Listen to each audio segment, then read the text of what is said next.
प्रेषित हजरत मोहम्मद सलाहे यांच्या जयंतीनिमित्तानं पूर्णा शहरात मोठ्या संख्येनं मुस्लिम समाजाने मिरवणूक काढून ईद ए मिलादुन नबी सलाहे सण साजरा करण्यात आला। प्रेषित हजरत मोहम्मद सलाहे यांची जयंती दिनांक 16 सप्टेंबरला होती, परंतु 17 सप्टेंबरला गणपती विसर्जन असल्याने शहरात शांतता, कायदा व सुव्यवस्था अबाधित राहावी म्हणून मुस्लिम समाजाने एकमताने ठराव घेऊन दिनांक 19 सप्टेंबरला जयंती साजरी करण्याचे ठरवल्याने आज सकाळपासून पूर्णा शहरातील कानाकोपऱ्यातून लहान बालकापासून आबालवृद्धापर्यंतांनी या जयंती सोहळा मिरवणुकीत भाग घेऊन आनंदोत्सव साजरा केला।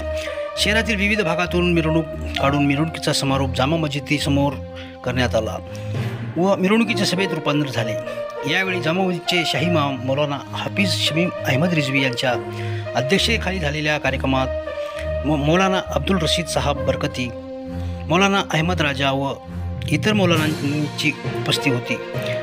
उपस्थित मान्यवरांचे स्वागत रिपब्लिकन पार्टी ऑफ इंडियाचे ज्येष्ठ नेते प्रकाशदादा कांबळे, नगरसेवक उत्तमभैया खंदारे, ॲडव्होकेट धम्मा जोंधळे, हर्षवर्धन गायकवाड, विजय बगाटेसह आदींनी केले। शहरात अन्नदानासह पिण्याच्या पाण्याची मोठ्या प्रमाणावर सोय करण्यात आली होती। कार्यक्रमाचे प्रास्ताविक राऊत कुरेश यांनी केले तर सूत्रसंचालन व आभार रफिक पठाण सर यांनी मानले। कार्यक्रमासाठी मोठ्या संख्येने मुस्लिम समाज बांधवांनी यात आपला सहभाग नोंदवला होता, तर संपूर्ण शहरात पोलीस निरीक्षक विलास बोबाड यांनी चोख पोलीस बंदोबस्त ठेवला होता। मिरवणूक एकूण शांततेत संपन्न झाली।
आज पूर्णा शहरामध्ये इस्लाम धर्माचे संस्थापक व प्रसारक अखिल विश्वाला इस्लाम धर्माचा प्रसार करणारे ते शेवटचे महान पैगंबर होते।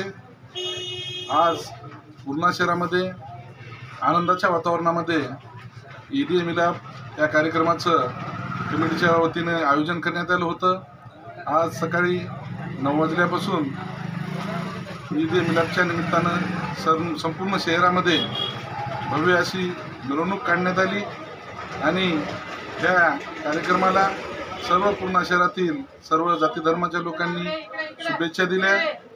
आज मी पुणेकरांच्या वतीनं मी मोहम्मद पैगंबर यांच्या जयंतीच्या निमित्तानं सर्वांना हार्दिक मुस्लिम बांधवांना हार्दिक शुभेच्छा व्यक्त करतो आणि त्यांच्या तत्वावर सर्व मुस्लिम बांधवांनी चालण्याचे त्यांना त्या ठिकाणी